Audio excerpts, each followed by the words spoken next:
Ngayong gabi, Kuan na mo dito pag abot na mo abi na mo wala ra gud na kuan ang bako, karang wala gud na unsa. Nya pag adto na mo dito nangakuan na day ang mga yuta, karang nangaliki-liki dagko na kayong bangag. Lagi akong takot. Sabi, ay, ang mundo'y gugulawin. Paano ang pamilya ko? Paano ang mga kapatid ko? tunghayan ang kanilang kwento sa Kay Lord, May Power Ka, a special live telethon of the 700 Club Asia. Susunod na.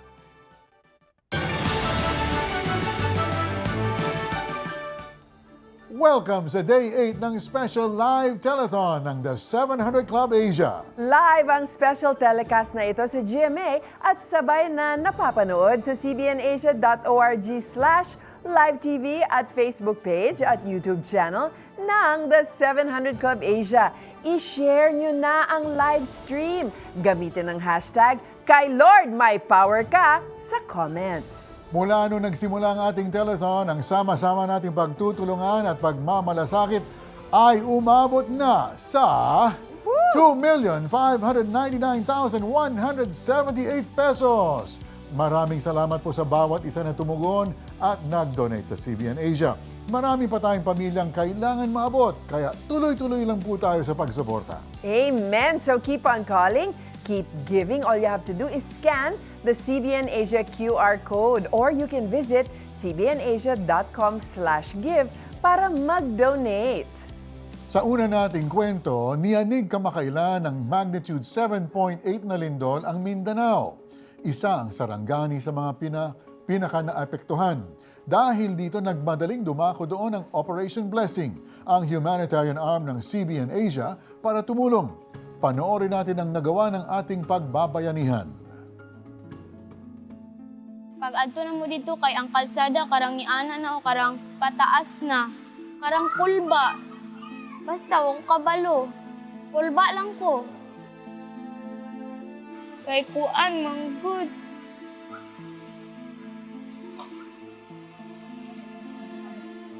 Hey.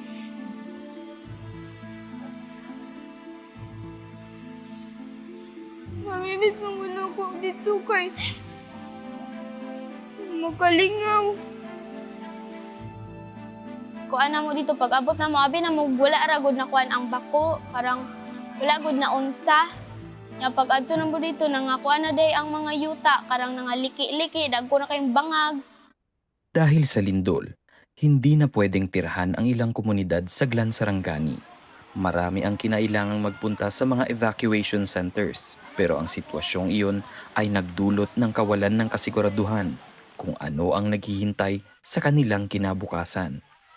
Kagaya ng pamilya ng 11 anyos na si Nathalia, nakatira sila ngayon sa kalapit na eskwelahan na nagsisilbing temporary evacuation area. Umaasa lamang sila sa mga ayudang dumarating. Nagsimula na rin ang tag-ulan na nakadagdag pa sa dagok na kanilang nararanasan. Kami dito ay diri mi tapos silang lula dito. Diri mi duha sa atulo mi diri sa akong daddy ug ako manghud ug ako. Grabe naman jud katugnaw pag katong ting-ulan-ulan. At dahil sa inyong suporta, agad na tumulong ang Operation Blessing sa komunidad ni Nathalia. Nakapagbigay tayo ng mga kumot, banig at solar lights. At sa mga malalamig na gabi, mayroon na silang sariling masisilungan at privacy dahil nagbigay rin tayo ng tents sa bawat pamilya habang tinatahak ang muli nilang pagbangon. Karang kuan pod, karang dili na pod kaayo tugnaw god pag ting-ulan-ulan kay naa na may tent. Dako kayong tabang. Maliban sa pagbibigay ng material na bagay, higit sa lahat, nagbahagi rin ng Operation Blessing nang walang hanggang pag-asa na matatagpuan lamang sa pag-ibig ni Jesus. Isa rin itong paalala na hindi sila nakakalimutan ng Diyos. Mahaba pa ang tatahakin ng ating mga kababayan sa kanilang pagbangon. Kaya naman ang inyong pagmamahal at patuloy na pagbibigay ang sa kanila'y aakay. Alam niyo po, mabilis umaksyon ang Operation Blessing kapag nagkakaroon ng mga ganitong pangyayari, itong malaking earthquake na ito. No, nakita natin na traumatized si Natalia, 11 years old lang, pero nawala ang neighborhood niya, nagkaroon ng mga sinkhole. And she ended up in an evacuation center. Kaya the action of Operation Blessing is so important. Kasi hindi lang relief ang dala ng Operation Blessing. We also bring the Word of God, we bring encouragement, and we bring hope to children like Natalia. Kita natin, Joyce, yung power ng nature, di ba, kalikasan. Pag kumilos yung lindol, tapos may mga sinkhole. So it's not just pag-shake ng pati talaga. butas. It's terrifying. We see the power of Talaga. nature, but again, the power of God. Is greater. Love, God's love in what we're doing. Totoo yan. Operation Blessing brings that love and brings that peace as well. Kapag nakakarinig sila ng magandang balita ng Panginoon, then it brings them Kakaroon the sila peace. ng Correct. peace. Amen. Through the One Step Ahead campaign of Operation Blessing, we are mobilizing even before disaster strike to provide timely relief to affected communities. Dahil sa inyong suporta at monthly donation, agad tayong nakakatugon sa oras na pinakakailangan ng ating mga kababayan.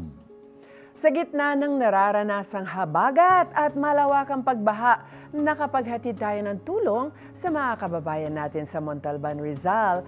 Kanina lang po aabot sa 150 beneficiaries ang nakatanggap ng mats, blankets at mga damit mula sa Operation Blessing. Isa sa ating natulungan ay si Nanay Aida at ang kanyang apo na si Joshua na may Down syndrome. Ito ang kanyang mensahe. Sa mahal ng bilihin, di mo alam kung paano mo magkasayin ang perang hawak mo. Pero pasalamat pa rin ako sa Panginoon dahil kahit paano ginamit kayo, patunto nyo kami, mabigyan ng kahit na kaunting blessing. Tanggap na namin, malaking bagay na yun sa amin. Bukas naman po ay tutungon ang team ng Operation Blessing sa Pampanga para mamahagi rin ng tulong sa mga naapektuhan ng pagbaha doon. Samantala, last week naghatid din tayo ng tulong sa mga kababayan natin na sa mga evacuation center sa Santa Maria, Bulacan, Barangay Bagong Silangan sa Quezon City at Camarin, Caloocan. Atin silang binigyan ng mga hot meals, mga food bags na laman ay bigas, pagkaing madaling ihanda, hygiene kits, sleeping mats, blanket at iba pa.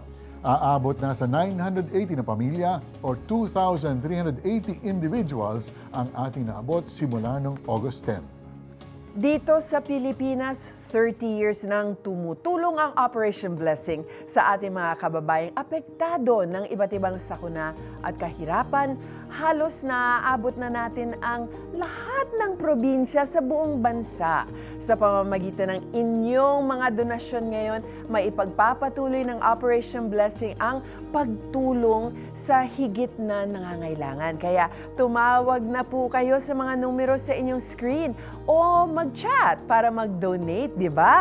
Maaari rin kayong mag-donate gamit ang GCash. Narito kung paano.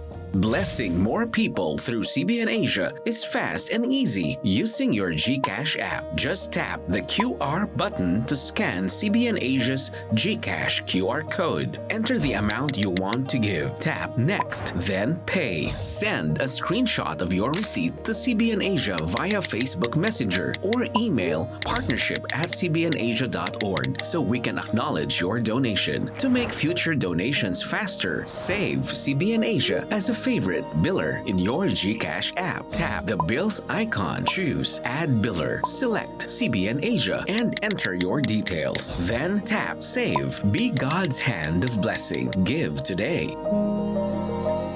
Matindi ba ang pinagdadaanan? You don't have to carry it alone. Express your praises, prayers, and ponderings with the Sela Journal. Sa iyong donasyon na 5,000 pesos sa CBN Asia, tatanggap mo ang exclusive gift na Sela Journal, your daily tool to pause, reflect, and grow in God's presence. Plus, ang audio teaching ni Peter Kairos na Kay Lord, May Power Ka. Your generosity helps write new stories of transformed lives. Scan the QR code and be a CBN Asia partner today.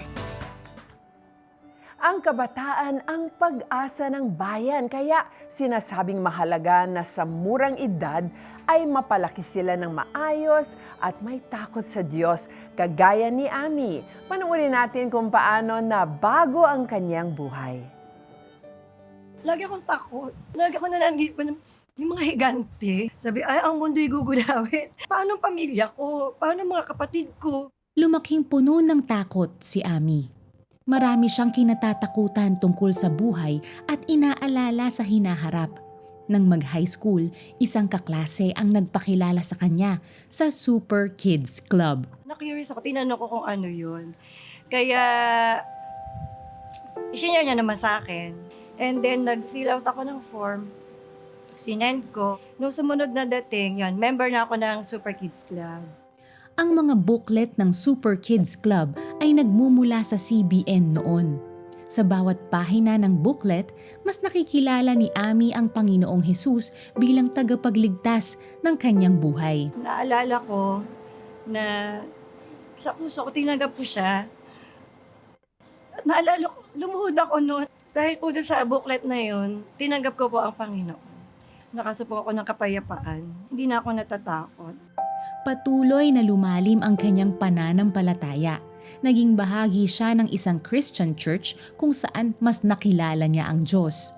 Doon din niya nakilala ang kanyang naging asawa. Inalay ni Ami ang kanyang panahon sa pag-aalaga sa kanilang 5 anak, habang ang kanyang asawa naman ang naghahanap buhay. Pero habang lumalaki ang kanilang mga anak, ninais ni Ami na makatulong sa kanilang kabuhayan. Lord, lumalaki na po yung mga anak ko. Kailangan ko po ng ang ano ko na income, no, para makatulong ako sa asawa ko, na sa aming mga needs. At sinagot ng Diyos ang kanyang panalangin. Nakabalik si Ami sa pag-aaral at nagtapos ng kursong education. Nagtuturo ko naman sa Sunday school, ng mga maliit na bata. At doon ako unti-unti na tinitrain pala ako ng Lord, inihanda pala ako ng Lord doon sa talagang calling niya para sa akin. Ang batang dating takot sa kinabukasan, ngayon ay guro na nakakatulong sa paghulma ng kinabukasan ng kabataan. Ginagamit niya ang Superbook para gabayan ang kanyang mga estudyante. Pinakaunang ginagawa ko, pinapakilala ko si Jesus sa kanila. Kasi sa ngayon, wala akong nakikitang ibang paraan na kung yan man ay transformation lang sa behavior, ano lang yan, temporary lang yan. Pero kung si Christ na talaga yung nasa kanila, naniniwala ko yung faith na ibibigay ni Christ sa kanila, lalago yun as they hear the Word of God. Kaya yung Superbook na lalo siyang video, ang laking tulong para ang attention ng mga bata ma-divert sa Panginoon. Nakatulong naman sa relasyon nilang mag-asawa ang pagdalo sa CBN Asia M2M Couples Event na pinangungunahan ng mag-asawang Peter at Christine Cairuz. Natutuwa ako sa mag-asawang Peter Cairuz dahil alam na alive sila kung magturo, ang dami nilang props. Enjoy namin yung couples event. Natutunan ko yung lalong magbigayan sa isa't isa. Dahil hindi mo alam kung hanggang kailan kami magkasama. Naging maayos kami sa biyaya ng Panginoon. At malaking tulong yan, yung M2M. Sa paglipas ng panahon, natutunan ni Ami na panghawakan ang salita ng Panginoon. God has not given us the spirit of fear, but of power, love, and sound mind. Hindi natin kayang baguhin kung ano yung nangyayari sa ngayon. Tayo bilang tao, si God kaya niya. Wow! Joyce, as a member of the previous generation that hindi namin naabutan yung Superbook or naabutan, wala pa kaming Superbook at ganun, oo nga. But I'm so glad that children today have access already. Salamat sa ano. I really agree. Superbook is extra special. Napakasayang makita na sa murang edad pa lang ay naaabot na natin si Ami nung bata pa siya sa pamamagitan ng Super Kids Club. Ito ang kaakibat na programa ng Superbook Classic ng CBN nung 80s pa yan, ha? Hanggang early 90s yun. Tuturo sa akin Para sa mga bata, isang simpleng aralin, isang Bible lesson, at isang mahalagang prayer ang ginamit ni God para baguhin ang direksyon ng buhay ni Ami. Amen. Grabe, galing. Sa mga batang 80s, alam nyo yung Super Kids Club. Oo. At ngayon naman, ating naabot ang kabataang Pilipino sa pamamagitan ng Superbook events at Superbook Values Education Materials.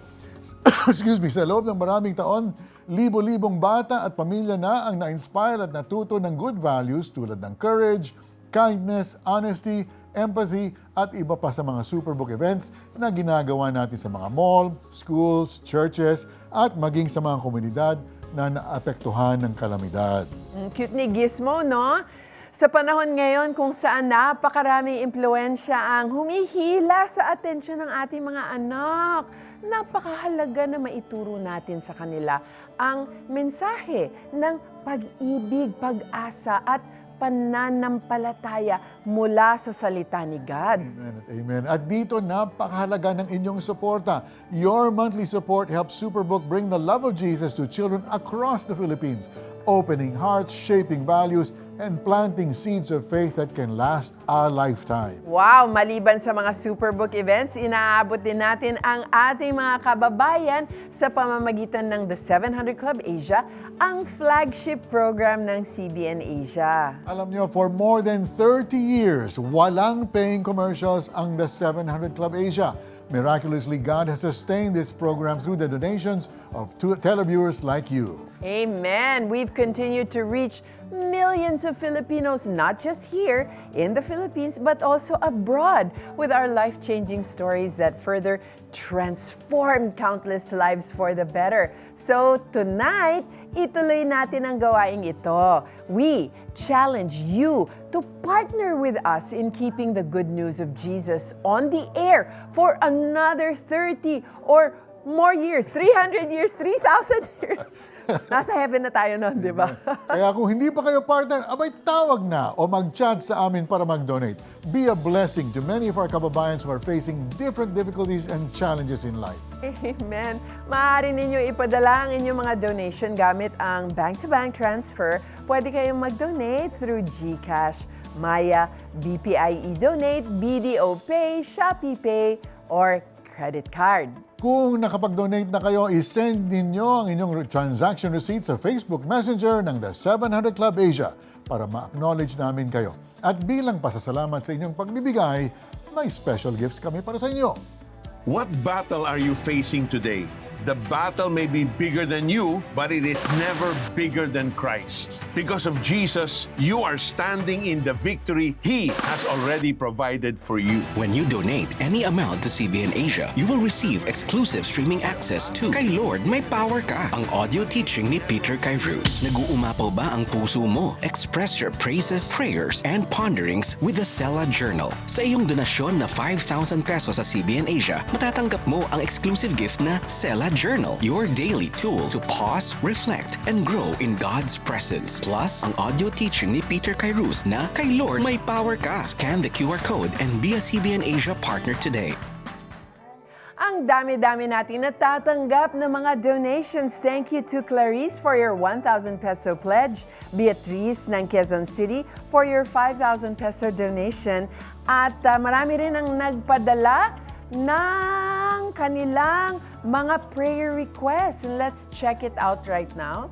Ito galing kay Norman Medina. God bless 700 Club. Madami kayong natutulungan mga tao naliligaw ng landas. More power sa 700 Club. Ayan, comment actually yan, no?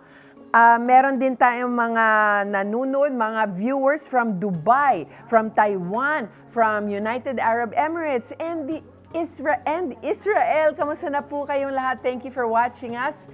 At maaaring ang ilan sa inyo ay nagsasabi, bakit ako magbibigay? Ako nga yung nangangailangan. Hindi ko alam kung saan ko kukunin yung mga pambayad ng mga gastusin ko. Meron akong bills left and right.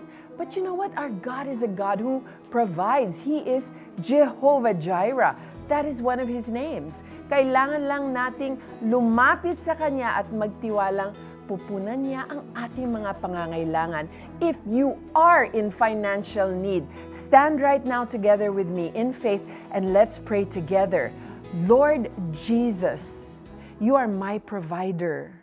I put my faith in you na magkakaroon ako ng himala. A financial miracle is going to be happening as I put my faith in you. Whether it is debt, or you need a job, or you are in desperate need of money, the Lord Jesus is your provider. Amen and amen. If you have personally experienced God's power and generosity in your life, you have to tell us about it so that we can rejoice with you. Kaya tawag na sa mga numero na nasa inyong screen or mag-message sa Facebook Messenger ng The 700 Club Asia. Siguro tinatanong ninyo, may mangyayari kaya sa akin kapag ako'y nagbigay sa gawain ng Diyos? Aba, tanungin ninyo si Ubi Inocencio. Nag-umpisa sa walang-wala hanggang sa nasumpungan niya ang magandang balita. Panoorin natin ito. Malaking hamon kay Ubi ang pagiging single mom. Taong 2016 nang pumanaw ang kanyang asawa dahil sa heart attack at ruptured brain artery. Simula noon ay mag-isa niyang binuhay ang 2 anak. Nung namatay po ang asawa ko noon, feeling po hindi po ako yung parang kailangan magluksang, yung umiyak ng umiyak lang. Kasi po, meron po akong 2 anak. So, yung panganay ko po nung time na yon 5 years old. Tapos yung bunso ko po, 10 months. Umiyak ako na umiyak. Paano yung mga anak ko? Nagtatrabaho noon si Ubi bilang accounting staff sa isang kilalang bookstore. Naiiwan niya sa kanyang hipag ang mga anak. Bagamat laging pagod, para sa mga anak, walang hindi kakayanin. Kailangan hindi po gising yung mga anak ko. Pag aalis ako kasi, iiyak po sila. Papasok po ako ng maaga. Pagdating ko po sa bahay yun, yung mga dedehan, linisin ko pa po yun. Sa gitna ng pagod, humuhugot ng inspirasyon at lakas si Ubi sa mga kwentong napapanood sa The 700 Club Asia. Kung ano po yung nagpatatag sa kanila, parang ina-apply ko din po sa buhay ko po. Kahit parang pili mo, antok ka na kasi galing ka sa maghapong trabaho. Ang hirap po, pero nakakayanan ko po dahil po sa mga prayers. Habang lumalaki ang kanyang mga anak, hanap pa rin nila ang presensya at kalinga ng isang ama. Mami, hanap na tayo ng bagong daddy. So sabi ko, bakit anak? Para may manonood sa akin sa school pag may program daw po. Siguro po parang naiisip ng anak ko, bakit siya hindi kompleto ang family pag may program sa school. Tapos yung bunso ko naman po, sana daw po bumalik na siya sa pagiging baby. Para daw po kasama niya yung daddy niya. Sa mga pagkakataong higit na ramdam ni Ubi ang pagiging single mom, isinusuko niya sa Panginoon ang mga kabigatang pinapasan. Naging karamay niya sa panalangin ang CBN Asia Prayer Center. Gumagaan yung pakiramdam ko pag nakakausap ko po sila. Kasi po parang feeling ko po na andyan lang po si Lord katabi ko pag pinagpipray po nila ako. Sa kabila ng sariling pangangailangan nilang mag-iina, nagkaroon si Ubi ng pusong magbigay at tumulong sa ibang nangangailangan. Pag napapanood ko po si Operation Blessings, talagang habit ko na po yung pagdodonate. Kahit maliit na halaga lang po, nakakatulong po ako sa iba. Kumuha ng Civil Service Exam, Professional Eligibility si Ubi. 2 beses siyang nabigo pero hindi siya nawalan ng pag-asa. Basta pinagpipray ko lang po kay Lord na makapasa po ako. 80 po kasi yung passing grade noon. Tapos nung nabasa ko po yung resulta, 85 po yung average ko. Ang Panginoon ay naging mabuti at tapat upang sagutin ang mga panalangin ni Ubi. Sa ngayon ay may magandang trabaho na si Ubi. Napupunuan na ang kanilang mga pangangailangan at napag-aaral pa ang mga anak sa private school. Sa goodness and faithfulness ni Lord sa aming buhay po, sobrang thankful sa lahat-lahat. Alam mo, ang galing ni Ubi, siya isang napakagandang example ng hindi sumusuko. Pero kay Lord, sumusuko siya, di ba? Alam mo, Joyce, kaya powerful ang mga testimonies natin dito sa 700 Club Asia. Dahil it's of people who are just like you and me. Ordinaryo tayong tao. Yes. Hindi tayo Superman, Superwoman, di ba? Baka ikaw si Superman. No, I'm not. Sabihin ko na totoo, hindi po ako Superman. That's why Superman these lang. testimonies are so Amen. powerful. Is because they are real life stories of the power of God demonstrated in you and me and Oh my goodness. Ubi and everyone else who's on the show. Amen. Because we are ordinary people, we can see the power of God in full display So, nakaka-inspire talaga ang pananampalataya ni Ubi sa Panginoon. At hindi lang yon, kahit gipit siya, nagkaroon pa siya ng pusong tumulong sa iba sa pamamagitan ng pagbibigay sa CBN Asia. Amen and amen. Kaya nga, paalala sa atin ng 2 Corinthians 9:7, each of you should give what you have decided in your heart to give, not reluctantly or under compulsion, for God loves a cheerful giver. Kapag inuuna natin si Lord, siyang bahala sa lahat. Yan ang sikreto dyan. Katulad ni Ubi, inayos ng Panginoon ang kanyang buong buhay. Kaya masasabi natin na talagang tapat ang Diyos. Amen to that. Kaibigan, baka ikaw ay may pinagdadaanan din ng matinding pagsubok ngayon. Gusto kong sabihin sa'yo, may pag-asa. Si Jesus ang sagot. Tanggapin mo siya ngayon bilang Panginoon at sariling tagapagligtas ng iyong buhay. If you don't have that power of God in your life now, this is how you get there. Ikaw ay tulad namin, ordinaryong tao. God can make you extraordinary if you just pray to receive Him as your Lord and Savior. Let's pray now. O Diyos Ama, maraming salamat, Panginoon, sa magandang balita ng Ebanghelyo. Father, sa oras na ito, lumalapit po ako at inaamin ko po ako ay makasalanan. Kailangan ko po ang kapangyarihan ninyo. Would you fill me now with the power of the Holy Spirit, and would you forgive me of all my sins, cleanse me of all my unrighteousness, Lord, and give me a new lease on life. Gusto ko po ng bagong buhay. Gusto ko ng buhay na walang hanggan na matatanggap ko lang through what Jesus did on the cross for me 2,000 years ago. Father, I want to live my life for you. I want to live a life of power. Your power in my life. In Jesus' name I pray. Amen. Amen. Sumabay ka ba sa prayer at tinanggap si Jesus bilang Diyos at tagapagligtas? Balitaan mo naman kami. Please send us the message, yes, tinanggap ko si Jesus, through text or via the 700 Club Asia Facebook Messenger or comment section ng YouTube channel. O tumawag sa Prayer Center para mapagdasal ka namin. Grow in your faith, join our online Bible study group today. Just type BSG in the comment section of the 700 Club Asia YouTube channel or Facebook Messenger to receive details. CBN Asia would like to thank the following: M. Luilier, RD Pawn Shop, 7-Eleven, EC Pay, BPI, eDonate, United Neon, Nixis. Thank you so much to all of our partners and to you, our viewers, and thank you especially to our Lord Jesus for the power and strength we feel right now. Kayang-kaya nating harapin ang anumang pagsubok basta kasama natin si Lord Jesus. Amen. At ito ang sinabi ni Jesus sa Luke chapter 4 verses 18 and 19. The Spirit of the Lord is on me because He has anointed me to preach the good news to the poor. He has sent me to proclaim freedom for the prisoners and recovery of sight for the blind, to release the oppressed, to proclaim the year of the Lord's favor. Yes, kapatid, this is our year of favor. This is your year of favor. Maraming salamat sa pagsama ninyo sa amin ngayong gabi. All right, time to read some pledges. We have Rosalie from Pasay who donated 500 pesos. Miriam from Aurora, 500 monthly. Anna from Bulacan, 1,000. Rochelle from my city, Marikina, 500 pesos. And wow, I'm so touched by Anna Malu who gave 100 and Peter who gave 50 pesos. I'm so touched. God bless you. Si Anonymous naman nagbigay ng 500. Wow.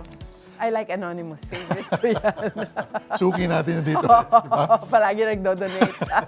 YouTube Super Chats naman, 50 pesos from Rabbit Sydney. Sydney ba natin? Oh, our favorite Okay. Sydney. Via YouTube Super Chat, 50 pesos from a YouTube viewer via YouTube Super Chat. Tapos Facebook star si Gags nagbigay ng 100. Gags! I know Gags. Okay. So far, your giving has reached 2,619,178 pesos. Keep calling, keep giving. Our Prayer Center representatives will be here all night and all day to take your calls and donations. Amen and amen. Oy, teka muna, hindi pa tapos, no? Bukas, tuloy-tuloy pa ang ating special live telethon. Same time, same channel. Kay Lord, may power ka! God bless you all. Bye! Ngayong Huwebes, pamilya nawala ng tahanan matapos ang malakas na bagyo. Paano sila makakabangon? Matapos ang 7.8 na lindol sa Gensan, tubig sa komunidad, hindi na ligtas inumin. Paano ito matutugunan? 2 cardiac arrest, 8 ugat na barado. Makakaligtas pa kaya? Mga kwento ng pagsubok at trahedya. Kapag tila wala ng paraan, kay Lord may power ka. Huwebes, alas 12 ng gabi